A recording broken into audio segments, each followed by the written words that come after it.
엄마, 나 사업 시작하려고 하는데 2억만 빌려줄 수 있어? 김정숙 씨는 휴대폰을 든 손이 떨렸습니다. 40년간 식당 주방에서 설거지하며 모은 돈이 딱 2억 3천만 원이었습니다. 손가락마다 화상 자국이 가득한 그 손으로 악착같이 모은 돈이었습니다. 수진아, 2억이면 엄마 전 재산인데. 정숙 씨가 조심스럽게 말했습니다. 하지만 딸 수진 씨는 자신만만하게 대답했습니다. 엄마, 3년 후면 10배로 불려드릴게. 엄마가 주주되는 거야. 정숙 씨는 그날 밤 잠을 이루지 못했습니다. 남편과 사별한 후 딸 하나만 바라보고 살아왔습니다. 중학교도 제대로 못 나온 자신이 딸을 명문대까지 보냈습니다. 미국 유학까지 보내느라 밤낮 없이 일했습니다. 통장을 펼쳐본 정숙 씨는 숫자를 하나하나 세어봤습니다. 2억 3,456만 원. 이 돈이면 남은 인생 편하게 살 수 있었습니다. 하지만 딸의 부탁을 거절할 수가 없었습니다. 다음 날 아침 정숙 씨는 은행으로 향했습니다. 창구 직원이 물었습니다. 어머님, 이 큰 돈을 왜 찾으시는 거예요? 사기 아니에요? 정숙 씨는 고개를 저었습니다. 아니에요. 우리 딸 사업 도와주는 거예요. 창구 직원은 여러 번 확인했지만 정숙 씨는 단호했습니다. 2억 원을 인출한 정숙 씨는 떨리는 손으로 딸에게 전화를 걸었습니다. 수진아, 엄마가 돈 준비했어. 계좌번호 알려줘. 전화 너머로 딸의 기쁜 목소리가 들렸습니다. 엄마, 정말 고마워. 꼭 성공해서 보답할게. 정숙 씨는 그날 저녁 휴대폰 앱으로 송금 버튼을 눌렀습니다. 2억 원이 딸의 계좌로 들어갔습니다. 통장 잔액은 27만 원으로 줄어들었습니다. 정숙 씨는 빈 통장을 바라보며 한숨을 쉬었습니다. 하지만 후회하지 않았습니다. 딸이 성공하면 자신도 행복할 거라 믿었습니다. 그날 밤 정숙 씨는 처음으로 편안하게 잠들었습니다. 딸의 미래를 위해 자신이 할 수 있는 모든 걸 해줬다고 생각했기 때문입니다. 일주일 후 딸 수진 씨에게서 연락이 왔습니다. 엄마, 사무실 계약했어. 한번 놀러와. 정숙 씨는 설레는 마음으로 강남 테헤란로로 향했습니다. 지하철에서 내려 높은 건물들을 올려다보니 다리가 후들거렸습니다. 12층 사무실 문을 열자 깨끗한 사무실이 눈에 들어왔습니다. 루나테크. 유리문에 새겨진 회사 이름이 빛났습니다. 젊은 직원 5명이 노트북 앞에 앉아 일하고 있었습니다. 수진 씨가 정숙 씨를 직원들에게 소개했습니다. 우리 회사 첫 투자자이자 제 어머니세요. 직원들이 일어나 인사했습니다. 정숙 씨는 어색하게 고개를 숙였습니다. 그때 양복을 입은 남자가 다가왔습니다. 어머님, 처음 뵙겠습니다. 저는 강민호라고 합니다. 수진 대표님과 함께 회사를 운영하고 있습니다. 강민호 씨는 정중하게 명함을 건넸습니다. 정숙 씨는 명함을 받아들었지만 뭐라고 써 있는지 잘 이해할 수 없었습니다. CTO 최고 기술 책임자. 어려운 한자가 가득했습니다. 수진 씨는 정숙 씨의 손을 잡고 사무실을 구경시켜줬습니다. 회의실에는 큰 모니터가 벽에 걸려 있었습니다. 휴게실에는 비싼 커피 머신이 놓여 있었습니다. 엄마, 이거 다 엄마 덕분이야. 수진 씨가 말했습니다. 정숙 씨는 가슴이 벅차올랐습니다. 자신이 평생 모은 돈이 이렇게 쓰이는구나 싶었습니다. 사무실을 나서기 전 단체 사진을 찍었습니다.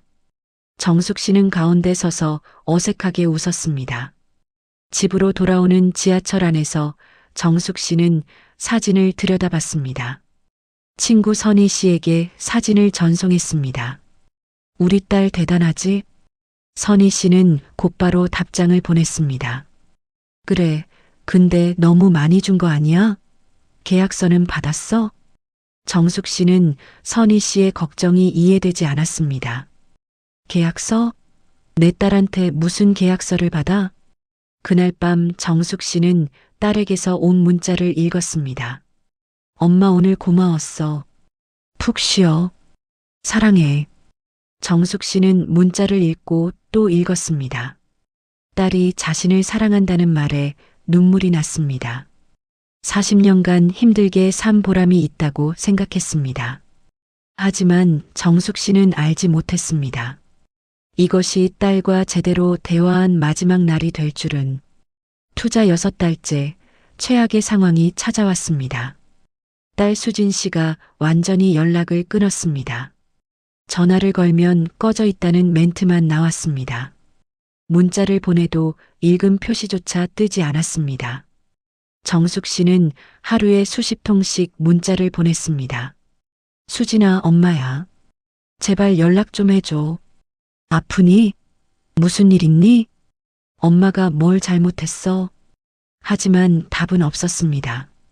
일주일이 지나고 한 달이 지났습니다. 정숙 씨는 밤마다 눈물을 흘렸습니다. 친구 선희 씨가 정숙 씨의 집을 찾아왔습니다. 정숙아, 이건 아니야. 경찰에 신고해야 해. 정숙 씨는 고개를 저었습니다. 아니야. 우리 수진이가 바쁜 거야. 정신 차려. 6개월 동안 연락이 없는데. 하지만 정숙 씨는 딸을 의심하고 싶지 않았습니다. 어느 날 새벽 정숙 씨는 참을 수 없었습니다. 수진 씨가 살던 원룸 주소를 찾아 택시를 탔습니다. 새벽 3시 원룸 앞에 도착했습니다. 초인종을 눌렀지만 아무도 나오지 않았습니다. 정숙 씨는 계단에 주저앉아 아침까지 기다렸습니다. 해가 뜨자 집주인이 나타났습니다. 누구세요? 저는 수진이 어머니인데요. 집주인은 인상을 찌푸렸습니다. 그 친구 2달 전에 이사 갔어요. 보증금도 못 받았어요. 월세 3달치 밀렸는데 잠적했다고요. 정숙 씨는 그 자리에 무너졌습니다. 딸이 월세까지 밀리고 도망쳤다니. 집으로 돌아온 정숙 씨는 통장을 꺼내봤습니다. 잔액 27만 원. 냉장고를 열었습니다. 김치와 계란 몇 개만 남아 있었습니다. 선희 씨에게 전화가 왔습니다. 정수가 어떻게 됐어? 이사 갔대. 월세도 3달 밀렸대. 뭐, 그럼 진짜 도망친 거잖아. 다음 날 아침 정숙 씨는 마지막 희망을 안고 강남으로 향했습니다. 지하철 안에서 정숙 씨는 계속 수진 씨에게 전화를 걸었습니다. 1번, 2번, 10번 모두 꺼져 있었습니다. 정숙 씨의 눈에서 눈물이 흘러내렸습니다. 지하철 안 사람들이 쳐다봤지만 신경 쓰이지 않았습니다. 강남역에서 내린 정숙 씨는 천천히 오피스텔로 걸어갔습니다. 발걸음이 무거웠습니다. 심장이 빠르게 뛰었습니다. 엘리베이터를 타고 12층으로 올라갔습니다. 복도를 걸으며 정숙 씨는 기도했습니다. 제발 사무실이 그대로 있기를. 엘리베이터 문이 열렸습니다. 정숙 씨는 그 자리에 멈춰 섰습니다. 유리문에 붙어 있던 루나테크 로고는 사라졌습니다. 대신 공실 스티커가 붙어 있었습니다. 정숙 씨는 다리에 힘이 풀렸습니다. 벽에 손을 짚고 겨우 중심을 잡았습니다. 유리문 너머로 안을 들여다봤습니다. 사무실은 완전히 비어 있었습니다. 책상도 의자도 모두 사라졌습니다. 정숙 씨는 문을 두드렸습니다. 수진아, 누구 없어요. 하지만 대답은 없었습니다. 정숙 씨는 그 자리에 주저앉았습니다. 차가운 복도 바닥에 무릎을 꿇었습니다. 얼마나 시간이 흘렀을까. 옆 사무실 문이 열리고 젊은 남자가 나왔습니다. 할머니, 괜찮으세요? 여기, 루나테크 회사. 어디 갔어요? 아, 거기요? 1달 전쯤 나갔어요. 밤에 이삿짐 센터 와서 다 빼갔어요. 사장님은요? 같이 나갔어요. 남자분이랑 둘이서. 정숙 씨는 겨우 일어나 1층으로 내려갔습니다. 경비실을 찾았습니다. 경비원은 모니터를 돌려 보여줬습니다. 한 달 전 밤 11시 영상이었습니다. 이삿짐 센터 트럭이 건물 앞에 섰습니다. 수진 씨와 강민호가 짐을 실었습니다. 마지막으로 수진 씨가 건물을 나섰습니다. 강민호와 무언가 이야기하며 웃는 모습이 보였습니다. 정숙 씨는 화면 속 딸을 바라봤습니다. 딸은 행복해 보였습니다. 경비실을 나와 건물 밖 벤치에 앉았습니다. 점심시간이라 직장인들이 오갔습니다. 아무도 벤치에 앉은 정숙 씨를 신경 쓰지 않았습니다. 정숙 씨는 생각했습니다. 40년간 모은 돈 2억 원, 손가락 화상 자국, 새벽 5시 출근, 밤 11시 퇴근, 모든 게 허무하게 사라졌습니다. 친구 선희 씨에게 전화가 왔습니다. 정수가 어떻게 됐어? 선희야, 다 없어졌어. 1시간 후 선희 씨가 달려왔습니다. 정숙 씨를 끌어안았습니다. 내가 어떻게, 내 평생 모은 돈인데. 경찰 가자. 지금 당장. 하지만 정숙 씨는 고개를 저었습니다. 안 돼. 우리 수진이를. 아직도 그 소리 해? 선희 씨가 정숙 씨를 법률 상담소로 데려갔습니다. 변호사 한지우 씨가 두 사람을 맞았습니다. 정숙 씨는 떨리는 목소리로 지금까지의 일을 설명했습니다. 계약서는 있으세요? 없어요. 한지우 변호사는 검색을 시작했습니다.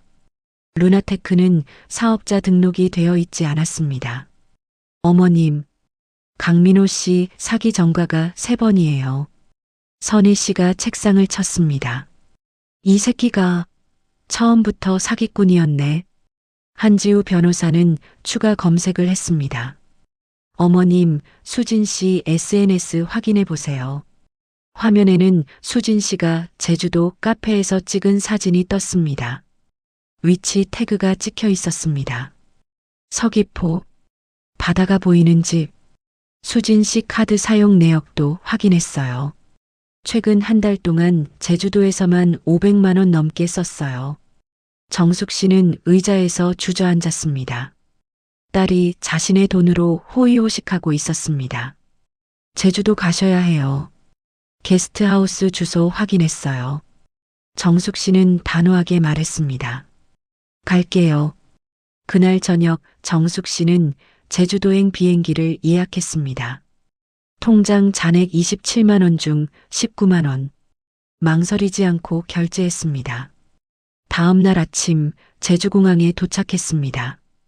택시를 타고 서귀포로 향했습니다. 푸른 바다가 끝없이 펼쳐졌습니다. 30분 후 게스트하우스에 도착했습니다. 하얀 건물에 파란 지붕이 예뻤습니다. 주인에게 수진 씨의 사진을 보여줬습니다. 네, 202호에 한 달째 계세요. 정숙 씨는 계단을 올라갔습니다. 202호 문 앞에 섰습니다. 손이 떨려 초인종을 누를 수가 없었습니다. 한참을 망설이다 초인종을 눌렀습니다. 문이 열렸습니다. 초췌한 얼굴의 수진 씨가 나타났습니다. 하지만 손목에는 애플워치가 있었습니다. 발에는 새 운동화가 신겨져 있었습니다. 엄마. 정숙 씨는 대답하지 않고 방 안으로 들어갔습니다. 방 안은 깔끔했습니다. 테이블 위에는 고급 레스토랑 영수증들이 놓여 있었습니다. 침대 옆에 명품 가방이 있었습니다. 앉아. 두 사람은 마주 앉았습니다. 침묵이 흘렀습니다. 월세 3달 밀렸다며? 수진 씨는 고개를 숙였습니다. 회사가 어려워져서. 회사? 사업자 등록도 안 된 회사? 그건 어떻게? 변호사한테 다 들었어. 강민호 사기꾼이라는 것도. 수진 씨는 눈물을 흘렸습니다. 엄마, 나도 속았어. 강민호가 돈 다 가지고 도망갔어. 정숙 씨는 가방을 집어들었습니다. 명품 지갑과 영수증들이 쏟아져 나왔습니다. 이것도 강민호가 산 거야? 1인 15만 원짜리 코스 요리도? 엄마, 이 애플워치는? 이 운동화는? 정숙 씨는 휴대폰을 꺼냈습니다. 수진 씨의 카드 사용 내역을 보여줬습니다. 한 달 동안 500만 원 넘게 썼더라. 수진 씨는 더 이상 변명할 수 없었습니다. 엄마, 미안해. 정숙 씨는 자리에서 일어났습니다. 40년 동안 모은 돈이야. 손가락 여기 봐. 손가락마다 화상 자국이 있었습니다. 새벽 5시에 일어나서 밤 11시까지 일했어. 너 하나 잘 키우려고. 엄마, 그런데 넌 그 돈으로 뭐 했어? 엄마, 나도 힘들었어. 수진 씨가 소리쳤습니다. 힘들었다고? 친구들은 다 부모 돈으로 집 사고 차 사는데 난 항상 가난한 집 딸이었어. 그래서 엄마 돈을 훔친 거야? 훔친 게 아니야. 어차피 나한테 줄 거였잖아. 너. 그리고 엄마도 문제 있어. 평생 너만 있으면 돼 그러면서 날 묶어뒀잖아. 정숙 씨는 말문이 막혔습니다. 엄마의 사랑, 다 나한테는 짐이었어. 숨이 막혔다고. 정숙 씨는 천천히 말했습니다. 그래, 엄마가 잘못했어. 근데 수진아, 그게 2억을 훔쳐도 되는 이유가 돼? 수진 씨는 대답하지 못했습니다. 정숙 씨는 가방을 들고 문으로 걸어갔습니다. 엄마, 어디가? 경찰서. 엄마, 제발. 나 감옥 가면 끝나. 넌 이미 끝났어. 엄마를 배신한 순간 정숙 씨는 게스트하우스를 나왔습니다. 바다를 바라봤습니다. 휴대폰을 꺼내 한지우 변호사에게 전화했습니다. 변호사님, 고소할게요. 3년이 흘렀습니다. 정숙 씨는 71세가 됐습니다. 친구 선희 씨와 함께 분식집을 운영하고 있었습니다. 장사는 잘 됐습니다. 수진 씨는 징역 2년 6개월을 선고받았습니다. 정숙 씨는 1억 2천만 원을 돌려받았습니다. 반은 장학금으로 기부했습니다. 나머지 반은 노후 자금으로 저축했습니다. 어느 날 오후 한 여자가 가게 문을 열고 들어왔습니다. 모자를 깊이 눌러 쓰고 마스크를 쓴 여자였습니다. 떡볶이 하나요. 목소리가 낯익었습니다. 정숙 씨는 잠시 멈칫했습니다. 여자는 구석자리에 앉았습니다. 정숙 씨는 주방으로 들어가 떡볶이를 만들었습니다. 떡볶이를 내오며 정숙 씨는 여자를 다시 봤습니다. 여자가 모자를 벗었습니다. 수진 씨였습니다. 정숙 씨는 아무 말하지 않았습니다. 수진 씨도 고개를 숙인 채 떡볶이를 먹기 시작했습니다. 침묵이 흘렀습니다. 수진 씨는 떡볶이를 다 먹고 계산대로 왔습니다. 얼마예요? 5천 원입니다. 수진 씨는 10,000원을 냈습니다. 정숙 씨는 거스름 돈을 건넸습니다. 엄마, 맛있었어요. 정숙 씨는 대답하지 않았습니다. 다음 날도 수진 씨가 왔습니다. 또 떡볶이를 주문했습니다. 일주일 동안 매일 왔습니다. 일주일째 되는 날 수진 씨가 계산하며 말했습니다. 엄마, 나 지금 작은 회사에서 일하고 있어요. 정직하게. 정숙 씨는 대답하지 않았습니다. 엄마, 미안해요. 용서해 줄 수 있어요? 정숙 씨는 잠시 멈췄습니다. 모르겠어요. 아직은. 그래도 계속 와도 돼요? 정숙 씨는 수진 씨를 바라봤습니다. 손님은 누구나 환영이에요. 수진 씨는 작게 웃었습니다. 눈물을 흘리며 가게를 나갔습니다. 그날 밤 정숙 씨는 3년 전 받았던 수진 씨의 편지를 꺼냈습니다. 처음으로 편지를 읽었습니다. 엄마, 미안해요. 감옥에서 매일 반성하고 있어요. 나오면 용서 빌고 싶어요. 사랑해요, 엄마. 정숙 씨는 편지를 접었습니다. 눈물이 흘렀습니다. 정숙 씨는 창밖을 바라봤습니다. 서울 밤거리에 불빛이 반짝였습니다. 수진아, 엄마도 아직 모르겠어. 하지만 내가 진심으로 변했다면 언젠가는. 정숙 씨는 말을 잇지 못했습니다. 다음 날 아침 정숙 씨는 분식집으로 향했습니다. 오늘도 손님들을 맞을 준비를 했습니다. 그리고 혹시 수진이가 올까 문을 바라봤습니다. 정숙 씨는 이제 자신의 인생을 삽니다. 딸을 용서할지는 아직 모릅니다. 하지만 더 이상 딸에게 인생을 걸지 않습니다. 수진 씨는 매주 엄마의 가게를 찾아옵니다. 언젠가 엄마가 자신을 다시 받아줄 날을 기다리며 두 사람 사이에는 아직 긴 시간이 필요합니다. 하지만 적어도 이제 서로를 향한 첫걸음을 뗐습니다. 그것만으로도 충분합니다.